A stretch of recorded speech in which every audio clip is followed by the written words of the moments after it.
Добрый день, меня зовут Алена, я являюсь директором по развитию компании «Открытая линия», и со мной Алексей, президент контакт-центра «Открытая линия». Добрый день. Сегодня мы пробуем новый формат наших выпусков. Это будет формат разговора за кофе. Сегодня мы поговорим о такой теме, как оценивать затраты на контакт-центр, на аутсорсинговый контакт-центр или на свой контакт-центр. Да, и подробно разберем те составляющие, которые входят в структуру этих затрат. Самый первый и самый главный акцент, который делает компания при вопросе свой колл-центр, внутренний или сторонняя организация, это, конечно же, цена. И что уж там скрывать, при наших встречах самый главный аргумент и самое главное возражение – это возражение дорого, вопрос цены. Поэтому очень важно понимать, что цена подразумевает, что она в себя включает и из чего она состоит. Ну и обычно по традиции компании сравнивают такой параметр, как зарплата. То есть, общаясь со сторонней организацией, руководитель сравнивает, какую часть денежных средств он тратит на зарплату собственных сотрудников и сколько ему будет обходиться работа с аутсорсинговым колл-центром. Но мы хотели бы обратить внимание, что не всегда верно, вернее, неверно сравнивать только заработную плату. Хотя, как показывает практика, в 90% случаев все равно аутсорсинговый колл-центр бывает выгоднее и дешевле, потому что сотрудники, помещения находятся в регионах, и расходы на эту составляющую всегда дешевле, нежели в крупных городах. Однако, помимо того, что мы тратим наши средства на заработные платы, мы еще расходуем на аренду помещений, несем прочие какие-то расходы. И вот как правильно оценить эти расходы, выбирая свой in-house колл-центр, либо сторонняя компания, об этом мы сегодня немножко подробнее поговорим и раскроем эту тему. Да, я начну, наверное, с конкретного примера, который часто встречается в моих встречах с клиентами в обсуждениях.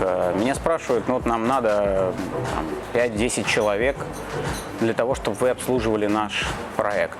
И мы понимаем, что это выделенные люди, то есть фактически мы представляем клиенту полноценную замену штатного сотрудника.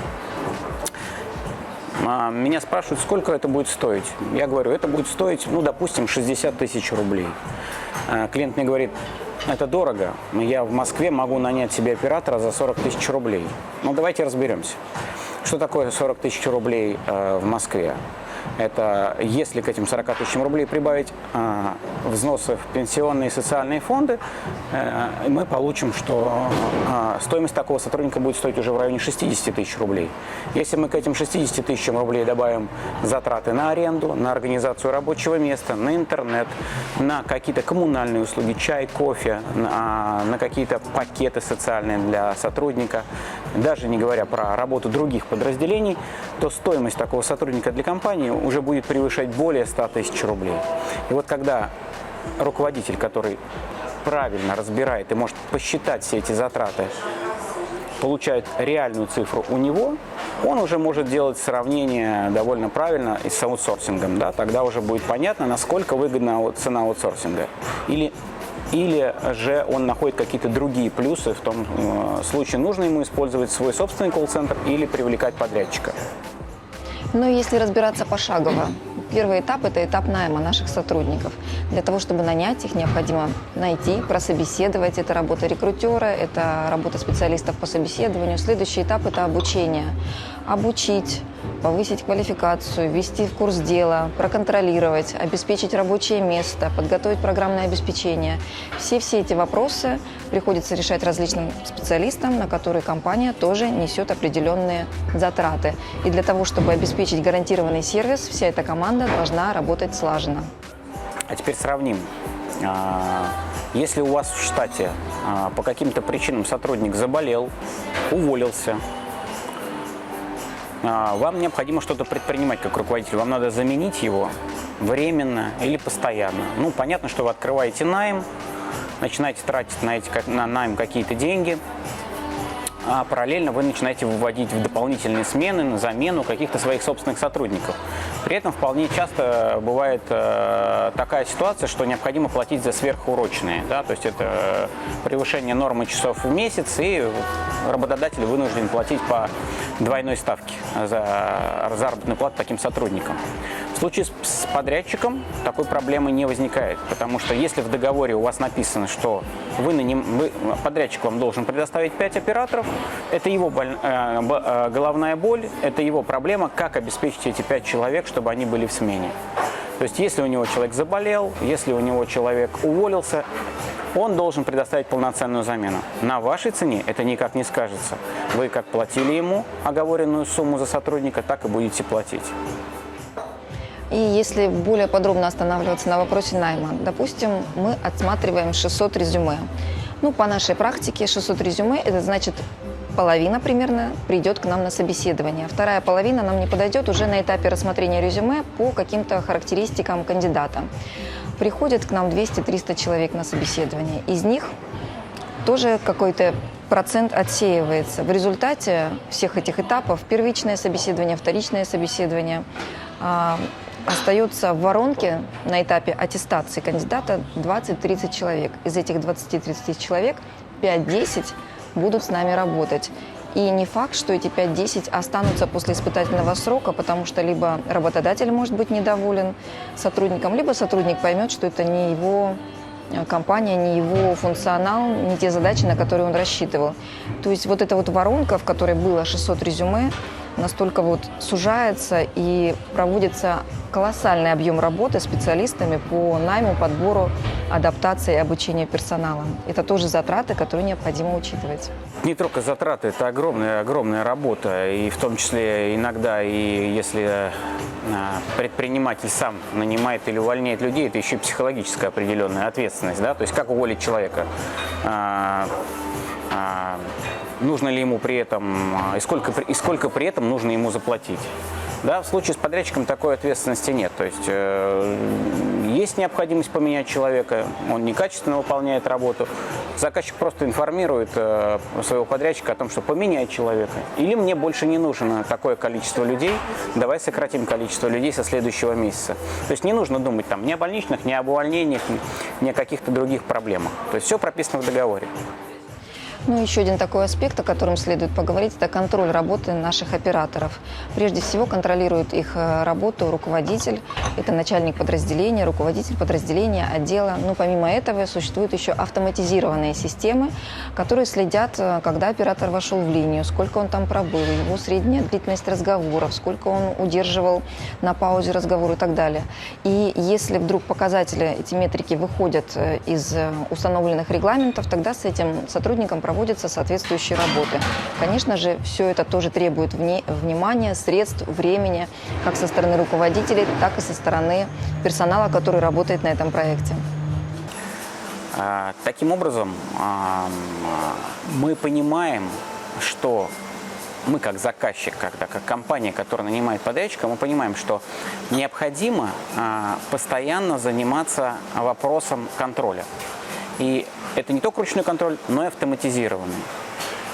Если у меня большая компания, я заказчик, и я могу позволить себе иметь целый отдел IT, наверное, это не будет большой проблемой. Но если я компания с небольшим штатом и отсутствием полноценного IT-отдела, у меня, допустим, есть один специалист, то нагрузка дополнительная на то, чтобы обслуживать и обеспечивать работоспособность 5, 5, 10, а может в некоторых случаях и более рабочих мест операторов, это довольно большая работа. При этом это надо не только сделать так, чтобы это не просто работало, это надо сделать, чтобы этот программный продукт, потому что это и программный, и аппаратный продукт, то есть этот продукт еще должен развиваться, потому что мы постоянно, как колл-центр, мы постоянно получаем обратную связь от наших клиентов, от наших операторов, от руководителей групп о том, что нужно сделать, что нужно улучшить, чтобы эффективность работы операторов повышалась. Наш отдел, который состоит из 10 человек, он постоянно развивает наш программный продукт. И продукт становится все время более современный, и все наши клиенты, он учитывает требования и пожелания заказчиков, и все наши клиенты постоянно получают обновленную версию. Когда вы, как компания, просто купили какой-то продукт, соответственно, доработки его будут либо стоить достаточно дорого, либо вам придется мириться с тем функционалом, который есть. Ну, наверное, так. Следующий момент – это момент обучения.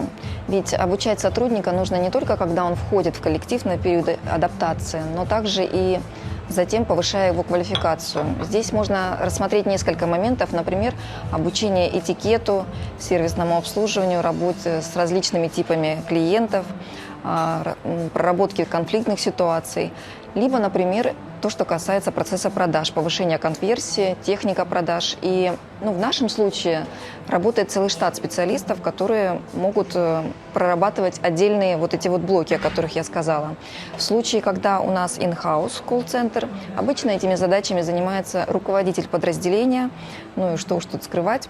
Помимо этих задач, помимо вопроса контроля, обучения, у него, как у руководителя, есть еще ряд других задач, которые ему необходимо выполнять. И как он расставит приоритеты, здесь тоже большой вопрос. То есть на руководителя этого подразделения ложится очень большая нагрузка. Не надо забывать, что помимо обучения, контроля, есть довольно обычные текущие операционные задачи для того, чтобы люди в компании у тебя работали. Этим людям кто-то должен начислять заработную плату, этих людей должен кто-то отправлять в отпуск, ну и заниматься другими бухгалтерско-кадровыми процессами. Поэтому чем больше у вас операторов в штате, тем больше нагрузка на бухгалтерию и кадровую службу. Таким образом, про нагрузку на эти подразделения тоже не надо забывать. Ну, еще есть такой момент, как сезонность бизнеса. Допустим, летом у вас 100 звонков в день, а весной и осенью 1000 звонков в день. Что происходит? Происходит то, что нам необходимо добирать штат, обучать его, вовремя вводить его в рабочий процесс и, соответственно, увеличивать наше помещение, в котором будет находиться этот штат. Когда у нас низкий сезон, мы должны этот штат сокращать и сокращать помещение. То есть не должно быть такого, что у нас сотрудники недозагружены, при этом они получают полноценную заработную плату, и у нас есть арендные площади, которые пустуют. В таких случаях, наверное, единственная рекомендация, чтобы был необходимый и достаточный штат нашего персонала, необходимый и достаточный размер помещения, площадь этого помещения. И в случае с пиками мы привлекаем как плечо стороннюю организацию, которая подхватывает этот пик, и наш сервис при этом не страдает. Таким образом, рекомендация для компаний, у кого сезонные продажи, однозначно либо использовать полностью аутсорсинговые компании как подрядчика, либо использовать их как плечо в сезон пиков. Потому что очень просто в договоре прописать, что в период с такого-то по такой месяц нам необходимо 10 человек. В сезон спада нам необходимо 5 человек. Здесь важно просто заранее информировать подрядчика о том необходимом объеме звонков, заявок, которые поступают на линии компании, для того, чтобы компания-подрядчик могла регулировать свой ресурс, готовить его к тому или иному сезону роста или сезону спада. Ну и подводя итоги, какие выводы можно из этого сделать? В нынешней экономической ситуации, как, впрочем, и всегда, наверное, для любой организации, очень важно максимально эффективно расходовать денежные средства. Не должно быть такого, что мы платим за то, чем мы не пользуемся. Наш штат должен быть максимально загружен.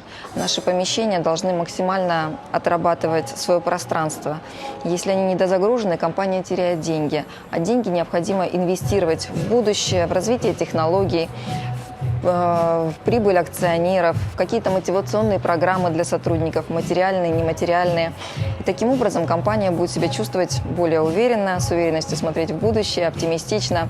То есть эффективное, грамотное распределение наших расходов – это тоже такой вывод, который можно получить на выходе, сравнивая вот эти все затраты.